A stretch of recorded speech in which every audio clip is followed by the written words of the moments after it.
Hello and welcome to Theme Park Information. In today's show, we're doing a review for Hyperion, which was one of the most anticipated roller coasters of 2018, and thankfully managed to get to ride it last year.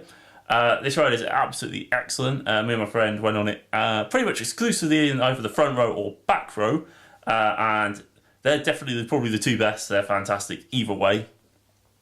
This ride has a really excellent kind of like queue line and station, and how it operates is really nice and stuff like that, very smoothly. It was a little bit slow in the morning, I will say that, because they were actually doing some promotional material, which I will say a sign would have been nice.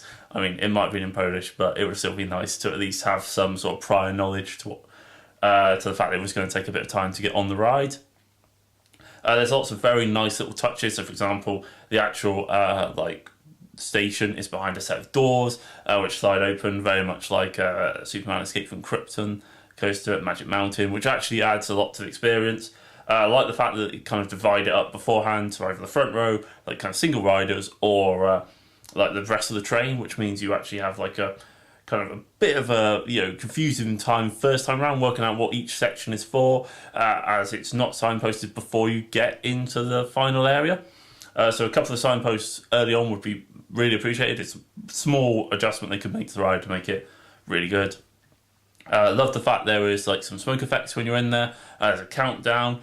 There's lots of space in front of you as well. There's you have lots of leg room, nothing like that. You will have your lap bar kind of pushed down on you to make sure you're sitting slightly forward to get some excellent airtime.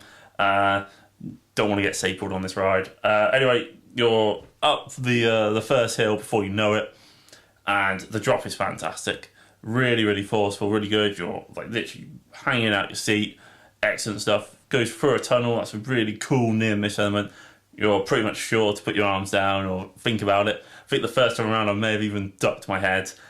Completely unnecessary. You've got a mile of for an envelope of it, but it's obviously you're going through at some speed. You then go through over an excellent airtime moment, and then actually probably one of my favourite bits of the ride. The turnaround is just really, really intense. How it's not an inversion, I'm not quite sure, but it's almost like a moment. It's just a great turnaround. Really sets the sets the scene for the rest of the ride. There's a couple more airtime hills on the way down as you head back towards the station. You then have a really cool overbank where you literally just fly through it. And then, in fairness, the ride actually stays really low to the ground for the last half of it. It's really, really exciting and pretty thrilling. There's lots of little airtime moments, lots of little really cool transitions, like quick bank turns, which sends you kind of in all sorts of directions. It's a really fun moment. The water splashdown little element it has right before the very end was actually switched off because it was in October when I was there, so probably just more of a seasonal thing. But yeah, lovely little airtime going over the final hill, and a little airtime going into the station. As it happens, the throughput for this ride was excellent.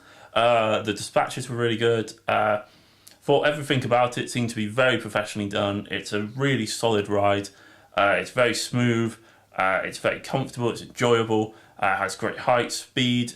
I really actually am struggling to think of bad things about it. I mean, it is in a little bit of a dead end, which was a bit of a pain, and getting to it, some of the pathways are a little bit narrow.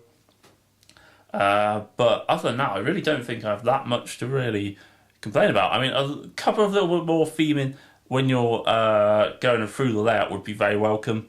It doesn't have to be much, but that would be a potentially really little improvement they could do with it. I'm not sure why, but the front row needs to wear glasses or goggles when you're on it.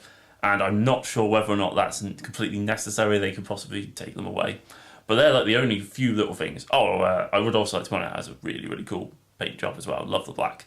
Just looks really cool, really menacing. So overall, I will be honest, I think this is a 10 out of 10 roller coaster. It's at the moment in time my 5th favourite roller coaster. It's my friend's number 1. High praise, high praise indeed from us. Great ride, well worth going to Poland for.